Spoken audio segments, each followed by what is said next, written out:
আসসালামু আলাইকুম রহমতুল্লাহি বারাকাতুহু। সবাই কেমন আছেন? ইনশাআল্লাহ আলহামদুলিল্লাহ সবাই ভালো থাকবেন। এই শুভকামনায় শুরু করছি আজকের পঞ্চম ক্লাস। আজকে আমরা ইনশাআল্লাহ 5টি আয়াত 3টি আয়াত পড়ব। 1টা 2টা 3টা 3টি আয়াত ইনশাআল্লাহ পড়ব, কারণ ভেঙে ভেঙে যেহেতু পড়ছি সেই হিসেবে সময়টা একটু বেশি লাগে। বিসমিল্লাহির রহমানির রহিম। প্রথমত আমি রিডিং পড়ে নিব, তারপরে বানান করে ভেঙে ভেঙে পড়বো ইনশাআল্লাহ। উলাইকা আলা হুদাম মির রাব্বিহিম ওয়া উলাইকা হুমুল মুফলিহুন। এর বাংলা তর্জমা হচ্ছে, তাহারাই তাহাদের প্রতিপালক নির্দেশিত পথে রহিয়াছে এবং তাহারাই সফলকাম। এখানে যদি বানান বা উচ্চারণ করে পড়া, মানে ভেঙে ভেঙে পড়া যদি বলি, তাহলে এখানে আসতেছে হচ্ছে আলিফ পেশ উ, আলিফ ওয়াও পেশ উ। এখানে লাম খারা জবর, লামের উপর একটা ছোট্ট টান আছে উপরের দিকে, এরকম, এটাকে খারা জবর বলে। আর তার উপরে আছে হচ্ছে একটা চিহ্ন, যেই চিহ্নটা দ্বারা আমরা বুঝতে পারি যে এটাকে, এই লামটাকে 4 আলিফ টান দিতে হবে, মোটামুটি একটু বড় একটা টান আর কি। মানে এক কথায় উলাইকা, ইকা এখানে কি আসছে? এখানে হলো হামজা, এখানে আছে জের। তো হামজা জের ই, কাফ জবর কা, ইকা। উলাইকা আলা, আলা, আলা এখানে আসছে কি? আইন জবর আ, লাম খারা জবর লা, আলা। হুদাম্মির, হা পেশ হু, দাল, এখানে দাল এবং মিম এই তাজদিদের কারণে একটা লিঙ্ক হয়ে যাবে, হু দাম, দাল মিম জবর দাম, তারপর মিম জের মি, দাম মি, মিটা আবার এই রয়ের সাথে সম্পৃক্ত হবে। হু দাম মির রব্বি, রব্বি কেন? এখানে সেম একই কথা, তাজদিদের কারণে মির, জবরের কারণে আবার র, মির র, র বা জবর রব, বাজের বি, মির রব্বি হিম, হা মিম জের হিম, মির রব্বি হিম। উলাইকা আলা হুদাম মির রব্বিহিম ওয়া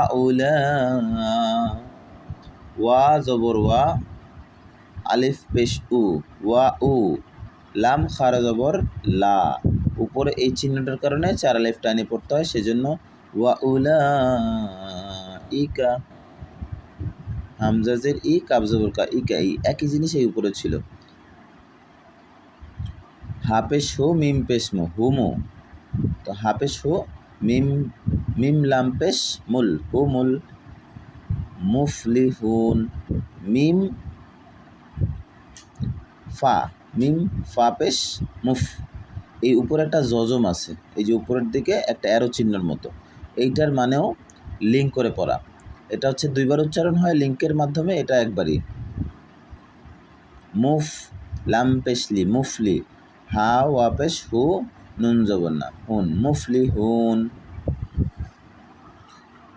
তাহলে আমরা এখানে পড়ছিলাম কি? তাহারাই তাহাদের প্রতিপালক নির্দেশিত পথে রহিয়াছে এবং তাহারাই সফলকাম। 6 নম্বর আয়াতে আসছে ইন্না, ইন্নাল্লাযীনা, আলিফ নুন, আলিফ, আলিফ নুন জের ইন, নুন জবর না, ইন্না, আলিফ নুন জের ইন, নুন লাম জবর, আলিফ নুন জের ইন, নুন জবর, নুন লাম জবর লা, ইন্নাল্লা, জাল ইয়াজের জি, নুন জবর না, ইন্নাল্লাযীনা কাফারু, কাফ জবর কা, ফা জবর ফা, কাফা, র ওয়া পেশ রু, কাফারু, সিন জবর সা, ওয়া জবর ওয়া, সাওয়া। এখানে উপরে একটা 4 আলিফ টানের চিহ্ন দেওয়া আছে, এই জন্য এটা পড়তে হবে কি? ইন্নাল্লাযীনা কাফারু সাওয়াউন,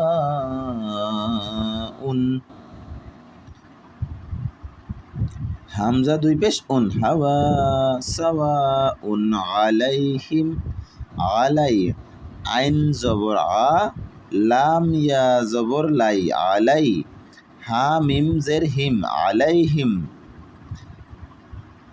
আনজারতাহুম, আইন এই হামজার উচ্চারণ আ, আলিফের উচ্চারণ আ, আনজারতাহুম, আলিফ নুন জবর আন, জাল র জবর জার, তা জবর তা, জারতা, হা মিম পেশ হুম, আনজারতাহুম, আম, আলিফ মিম জবর আম, লা মিম জবর লাম, আম লাম, তুনজিরহুম, তা নুন পেশ তুন, জাল জাল র জের জির, তুনজির, হা মিম পেশ হুম, তুন জির হুম, লা লাম জবর লা, ইয়া হামজা পেশ ইউ, লায়ু, মি লায়ু মিম জবর মি, লায়ুমি, নুন ওয়া পেশ নু, এখানে আবার নুন জবর না, নুন। তাহলে একবারে পড়ি, ইন্নাল্লাযীনা কাফারু সাওয়াউন আলাইহিম আনজারতাহুম আম লাম তুনজিরহুম লা ইউমিনুন। এখানে অর্থ আসছে যাহারা কুফরি করিয়াছে তুমি তাহাদেরকে সতর্ক করো বা না করো, তাহাদের পক্ষে উভয়ই সমান, তাহারা ঈমান আনিবে না।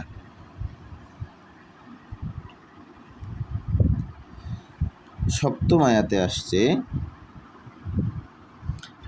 খতামা, খ জবর খ, তা জবর তা, মা জবর মা, খতামা।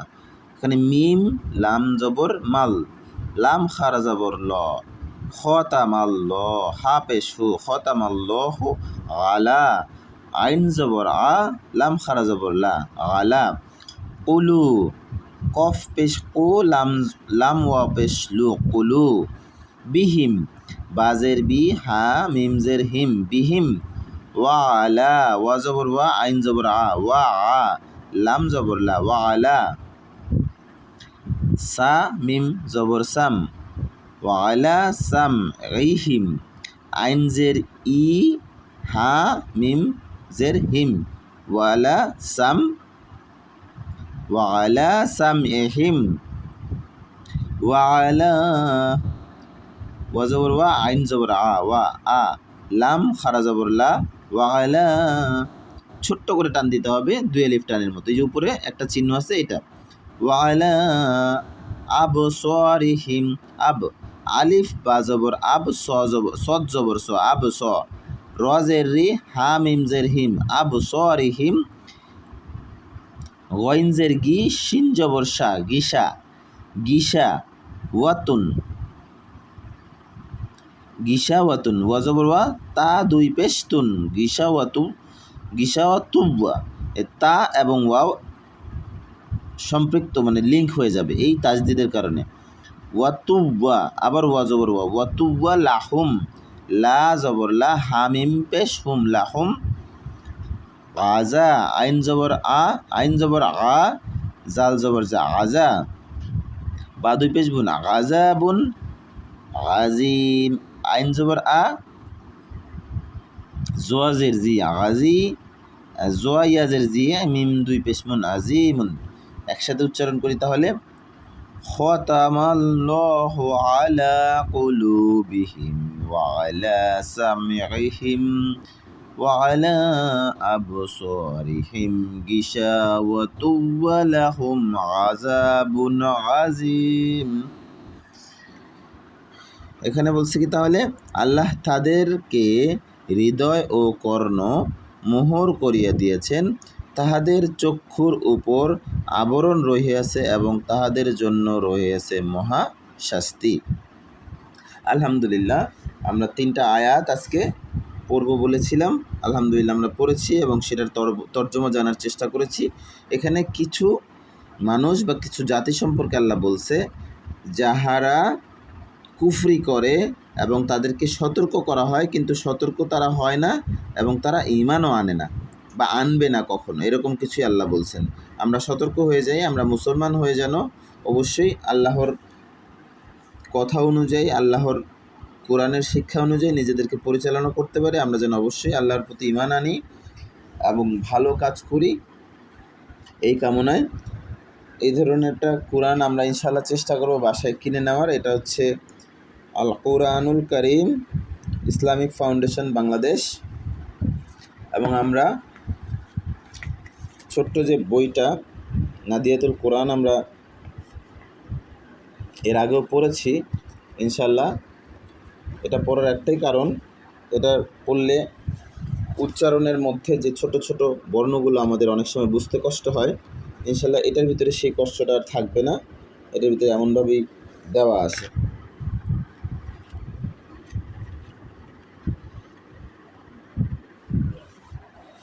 আমরা এর আগেও পড়ছিলাম, ইনশাআল্লাহ আজকে আমরা আবারও একটু পড়ার চেষ্টা করি। এখানে এক একটা বর্ণ দেওয়া আছে, পূর্ণ অক্ষর এবং কোরআনের ভিতরে কীভাবে দেওয়া আছে সেভাবে দেওয়া আছে আর কি। এটা হলো বা, এটাও বা, এটাও বা, এটা তা।